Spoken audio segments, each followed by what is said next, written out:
hello लोगोफोर बरायबाय बड' जब info YouTube चेनेलाव आसा खालामो नोंथांमोना बयबो मोजां दङ दा बिग आपडेट आसाम स्टेटआव साख्रि मोननो इजि जाबाय नोंथांमोना 5% मार्क्स मोनगोन एबा नोंथांमोना सोर बायदिया मोनगोन बेनि सायाव A to Z डिटेल्सखौ लाबोदों जेराव पोस्टआ 35,000 9-10 भेकेन्सि लांदां जाना दङ जेरै आसाम पुलिस नोंथांमोननि ADRE आरो लोगोसे गुबुन गुबुन साख्रि दा आसाम पुलिसाव नोंथांमोननि रेलिया फैगासिनो दङ दा जोबोर मोजां चान्स नोंथांमोना नैबे एक्सट्रा नोंथांमोननि रिजार्भेसन 5 मार्क्सखौ मोननो थाखाय माबायदि कन्डिशन नांगौ A to Z लाना फैदों आरो बेल' नङा ADREआवबो स' बिनिफ्राय नोंथांमोननि गुड निउसआ बेनोबाव जे फरायसाफोरनो एकाउन्टआव रांखौ सोसिगोन बेनो जाबाय 15,000 निफ्राय नोंथांमोना गुबुन गुबुन मोनलांबाय थागोन क्लास वाइसआवहाय दा बे स्किमानो जाबाय मुख्यमन्त्रि निजुत मयना होननाय जेराव 240 कौटि एबा 240 क्रर बिनि राङा बाजेट खालामबाय आसाम बाजेटआव बेखौ फोसावबाय अब्ला सोरबायदिया मोनगोन 10 लाख हिन्जावसाफोरनो बेखौ होगोन खालि हिन्जावसाफोराल' मोनगोन जायफ्रा 10 पास खालामसिगोन नै दाबावैनो आरो एडमिसन लायगोन HS फार्स्ट इयाराव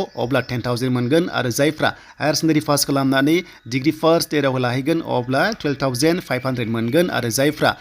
डिग्री पास खालामनानै पोस्ट ग्रेजुवेटनि थाखाय एडमिसन लाहैगोन अब्ला 15,000 मोननाय जागोन वान टाइम मोनगोन फाइनान्सियेलि एसिस्टेन्स एबा राङारि अनसुंथाइ नाथाय नोंथांमोना जेब्ला एडमिसन लागोन अब्लासो मोनगोन एडमिसन लाखांनायनि 2 मास एबा 2 मान्थ्स उनावनो बिनि एकाउन्टआव डाइरेक्ट सोगोन होनना बुंदों एकाउन्टआव डाइरेक्ट सोसिगोन बेखौ सिमा फोसावबाय बेखायनो एकाउन्टफ्रा एक्टिभ थानांगौ बानो जाबाय जेब्ला एडमिसन लायो आरो नोंथांमोना एडमिसन रिसिप्ट होनांगोन अब्लासो नोंथांमोना माखासे प्रसेसनि गेजेरजों बेखौ मोनगोन नाथाय हौवाफ्रा बेखौ मोननाय नङा मानोना दासान्दि स्किमानो खालि हिन्जावफोरनि आरो जेब्ला हौवाफोरनि फैगोन नोंथांमोना आपडेटखौहाय मोननो हागोन स' दानिया जों थांसै नोंथांमोननि साख्रि आपकामिं साख्रि 35,000 नि बारा भेकेन्सि जेराव जों मोनगोन 5% जोंहा मार्क्स मोनगोन आरो बेखौ सोर बायदिया मोनगोन आरो मोनाबा मा जागोन बेनि सायाव आपडेट लाबोबाय दा फार्स्टआवनो फैबाय आसाम पुलिस मानोना आसाम पुलिसनि रेलिया जानो फैगासिनो दङ कनस्टेबलनिफ्राय लानानै SI लेभेलसिम आरो लोगोसे बेल' नङा ADREनि एग्जामबो फैगासिनो दङ दा जों आसाम पुलिस होननाय लोगो लोगो नोंथांमोना 6,000 नि बारा भेकेन्सिस मोनदों दा बेखौ फोसावखाबाय एन्ड बेनिफ्राय बेयाव 5% नोंथांमोना मोननो थाखाय माबादि कन्डिशन लागोन एबा ADREआव माबादि कन्डिशन लागोन एबा आसाम स्टेटआवनो माबादि मोनगोन बेनि सायाव डिसकास खालामनोसै मानोना गोबां बेले बेजे सानदों खायसेया मोनगोन एबा मोना बाथ्रा जाबाय जेब्ला नोंथांमोना साख्रि मोननो माखासे प्रसेस दङ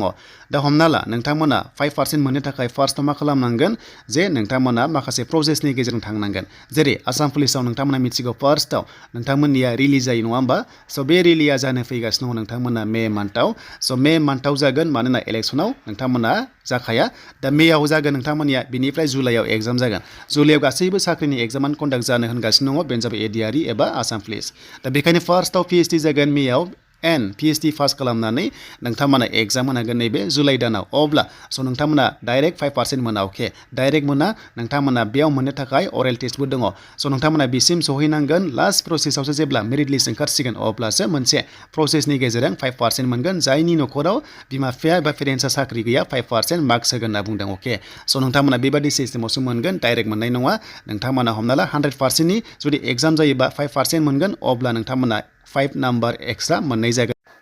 आरो जेब्ला थारैनो 5% मोनो अब्ला मेरिट लिस्टआव फैनायनि जोबोर मोजां चान्स थागोन जायनि न'खराव पेरेन्टसफ्रा साख्रि गैया अके एन्ड बेनिफ्राय नोंथांमोना ओरैबादि कन्डिशन जे खायसे डिमटिभेट जागोन जायनि न'खराव साख्रि दङ स' टेनसन लानांगौ गोनांथि गैया ADREआव फार्स्टआव एग्जाम स्किल टेस्ट बेनिफ्राय अरेल टेस्ट जानानै बेबादि सिस्टेमाव साख्रि मोनगोन थिग बेबादिनो ADREआवबो नोंथांमोना मोनगोन जेरै हमना ला ADRE ग्रेजुवेट लेभेलाव 200 नि जायो सेलेक्सन प्रसेसआ अब्ला 5% लायोबा नोंथांमोना 10 मार्क्स एड जाहैगोन अब्ला बियो जोबोर हेल्पफुल जागोन नोंथांमोननि साख्रि मोननो नाथाय डाइरेक्ट मोना नोंथांमोनाबो गासैबो प्रसेसजों फैनांगोन एग्जाम होनांगोन स्किल टेस्ट होनांगोन अब्लासो मोनगोन एन्ड बिनिफ्राय जायनि न'खराव साख्रि गैया नोंथांमोना मा खालामनांगोन बाथ्रा जाबाय जेब्ला नोंथांमोना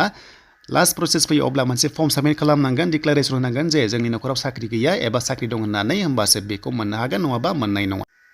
एन्ड जोंहा जोबनायाव फैबाय जे जायनि न'खराव साख्रि दंखायो अब्ला मा जागोन जों साख्रि मोननाय नङा नामा बेबायदि नङा नोंथांमोनाबो मोजां एग्जाम होनांगोन नोंथांमोना जुदि मोजां नाम्बार मोनोबा नोंथांमोननिखौ दाननो हाया 100% नोंथाङाबो सेलेक्ट जागोन नाथाय बाथ्राया बेल' जेब्ला साख्रिनि मेरिट लिस्ट फैगोन अब्ला मोनसे डिक्लारेसन फैगोन फर्म साबमिट खालामनांगोन बेनि गेजेरजोंसो बेखौ मिथिगोन नाथाय नोंथांमोना बे 5%खौहाय मोननाय नङा जायनि न'खराव साख्रि दङ दा बेखिनियानोसैमोन नोंथांमोननि माखासे क्लेरिफिकेसन आसा खालामो नोंथांमोना थाबैनो एग्जाम होनो मोनदों जुलाइ दानावनो होनदों आरो जुलाइ दानाव एग्जाम जायाबा जुदि अखा हानानै जुदि दैबाना जायोबा बे एग्जामा लेट जागोन मानोना DHSआवबो जादोंमोन बेबादि कन्डिशना जे दैबाना जानायनि थाखाय एग्जाम कन्डाक्ट खालामनो हाया दा आसा खालामो थाबैनो एग्जामा जाथों आरो बयबो साख्रि मोनथों ADREआव गासै टटेल पस्टआ गासैबो लानानै आसाम स्टेटआव 35,000 नि बारा लांदां जानानै दङ दा बेनोसैमोन बड' जब इनफो इउटुब चेनेलाव लेटेस्ट आपडेट